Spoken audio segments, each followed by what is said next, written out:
À votre avis, est-ce que Nicolas Sarkozy, franchement, a commis une faute politique? Ça, c'est à lui d'en décider, c'est à lui de faire campagne comme il entend faire campagne. Je ne vais pas juger de la campagne de Nicolas Sarkozy. Je ne suis pas forcément le mieux placé pour le juger. Pourquoi? Parce que je suis l'un des rares à droite à avoir voté en faveur du mariage pour tous. Donc, évidemment que ce qu'il nous dit là ne correspond pas à ce que je pense. Sur le fond, Tout à fait. la première question, c'est quand même une question de fond. Est-ce que oui ou non, on considère que les homosexuels peuvent se marier, peuvent élever des enfants? C'est ça la question qui était posée à l'occasion du mariage pour tous.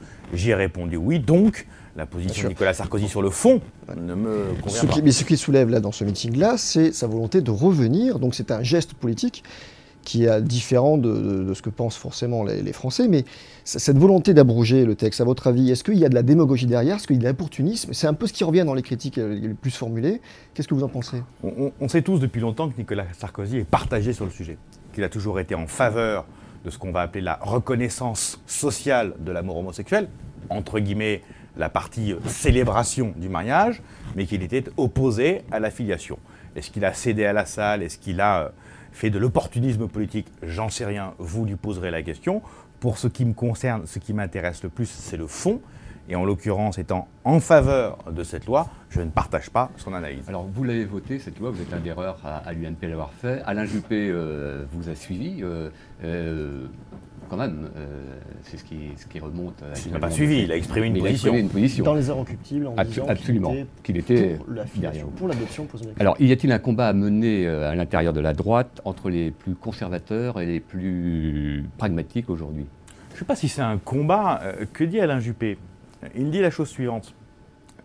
Il faut séparer ce qu'on va appeler la capacité d'élever un enfant et la capacité de faire un enfant. La manif pour tous s'est toujours prononcée sur un sujet qui était de dire un enfant, c'est un homme et une femme, c'est un père et une mère. Oui. C'est pas vrai. C'est pas vrai. Vous pouvez avoir des orphelins, vous pouvez avoir des divorcés, vous pouvez avoir des gens qui vont élever un enfant seul. Élever un enfant seul.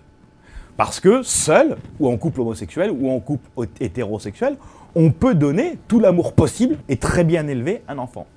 La notion de faire un enfant est d'une autre nature. Raison pour laquelle Alain Juppé dit « Je suis en faveur du mariage tel qu'il a été fait aujourd'hui, qui reconnaît l'amour homosexuel et qui donne la capacité d'adopter, mais je suis résolument contre la PMA et la GPA, parce que là, ce serait reconnaître la capacité de faire un enfant pour les couples homosexuels. Et de ce point de vue-là, il me semble qu'il y a une ligne de conduite. Alors, est-ce qu'on veut derrière en tirer des conclusions sur il y a les modernes, les archéos? J'en sais rien. En tout cas, il y a deux positions différentes.